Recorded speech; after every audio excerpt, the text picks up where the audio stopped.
1 Roi, chapitre 22. On resta 3 ans sans qu'il y eût guerre entre la Syrie et Israël.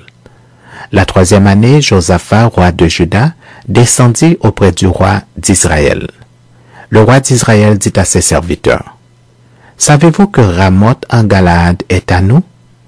Et nous ne nous inquiétons pas de la reprendre des mains du roi de Syrie? » Et il dit à Josaphat, « Veux-tu venir avec moi attaquer Ramoth en Galaad? » Josaphat répondit au roi d'Israël, « Nous irons, moi comme toi, mon peuple comme ton peuple, mes chevaux comme tes chevaux. » Puis Josaphat dit au roi d'Israël, « Consulte maintenant, je te prie, la parole de l'Éternel. » Le roi d'Israël assembla les prophètes au nombre d'environ 400 et leur dit, « Irai-je attaquer Ramoth en Galaad ou dois-je y renoncer? » Et ils répondirent, « Monte, et le Seigneur la livrera entre les mains du roi. » Mais Josaphat dit, « N'y a-t-il plus ici aucun prophète de l'Éternel par qui nous puissions le consulter? » Le roi d'Israël répondit à Josaphat, « Il y a encore un homme par qui l'on pourrait consulter l'Éternel, mais je le hais, car il ne me prophétise rien de bon.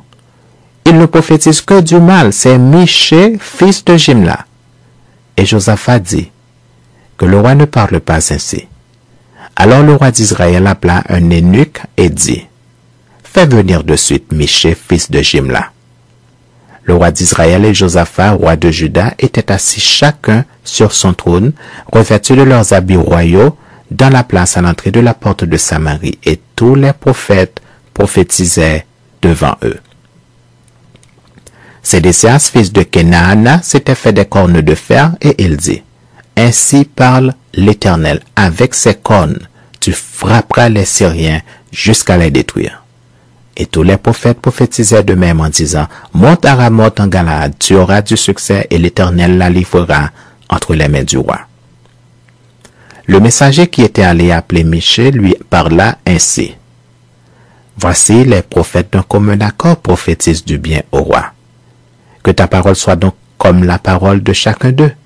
Annonce du bien. » Michée répondit, « L'Éternel est vivant.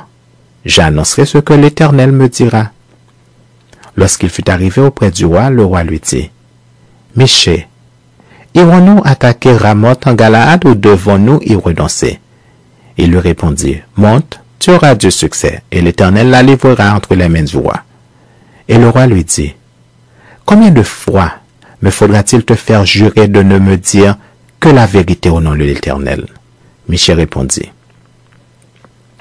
Je vois tout Israël dispersé sur les montagnes, comme des brebis qui n'ont point de berger. » Et l'Éternel dit, « Ces gens n'ont point de maître, que chacun retourne en paix dans sa maison. » Le roi d'Israël dit à Josaphat, « Ne te l'ai-je pas dit? Il ne prophétise sur moi rien de bon, il ne prophétise que du mal. » Et Michée dit, « Écoute donc la parole de l'Éternel. J'ai vu l'Éternel assis sur son trône, et toute l'armée des cieux se tenant auprès de lui, à sa droite et à sa gauche. Et l'Éternel dit, « Qui séduira Akab pour qu'il monte à Ramoth en Galaad et qu'il y périsse? » Ils répondirent l'un d'une manière, l'autre d'une autre. Et un esprit vint se présenter devant l'Éternel et dit, « Moi, je le séduirai. » L'Éternel lui dit, « Comment? » Je sortirai, répondit-il, et je serai un esprit de mensonge dans la bouche de tous ces prophètes. L'Éternel dit, « Tu le séduiras, et tu en viendras à bout. Sors et fais ainsi. » Et maintenant, voici, l'Éternel a mis un esprit de mensonge dans la bouche de tous tes prophètes qui sont là. Et l'Éternel a prononcé du mal contre toi.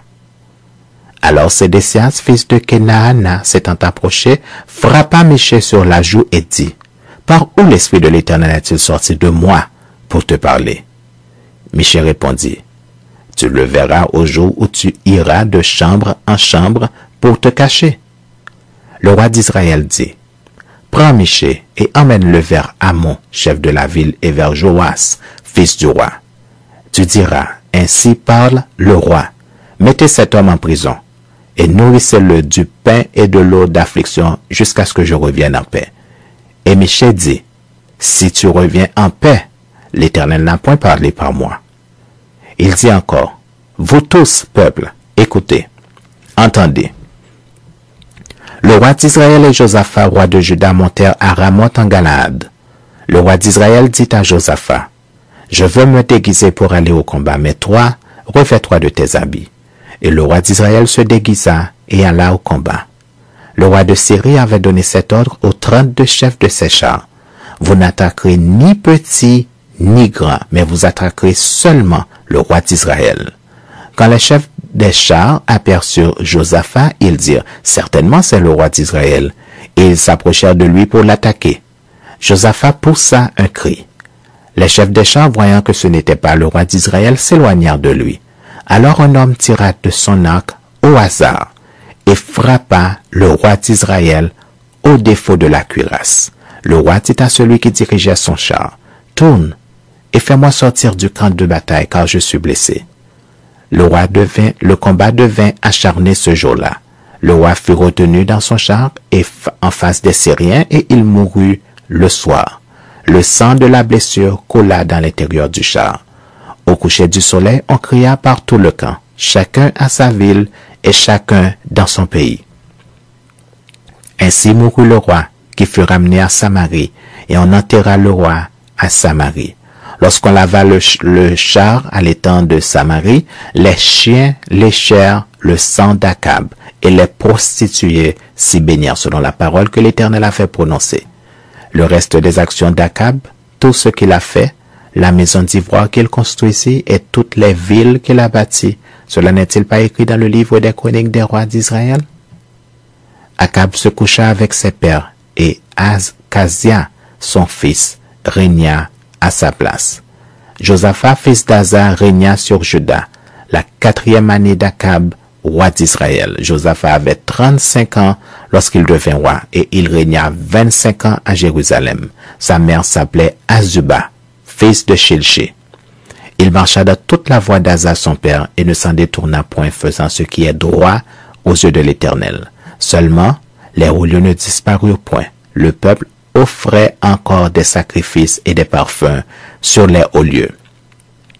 Josaphat fut en paix avec le roi d'Israël. Le reste des actions de Josaphat, ses exploits et ses guerres, cela n'est-il pas écrit dans le livre des chroniques des rois de Juda? Il ôta du pays le reste des prostituées qui s'y trouvaient encore depuis le temps d'Asa, son père. Il n'y avait point de roi en Édom. C'était un intendant qui gouvernait. Josaphat construisit des navires de Tarsis pour aller à Ophir chercher de l'or. Mais il n'y alla point, parce que les navires se brisèrent à Etzjon-Géber. Alors, Akazia, fils d'Akab, dit à Josaphat, « Veux-tu que mes serviteurs aillent avec les tiens sur des navires ?» Et Josaphat ne voulut pas.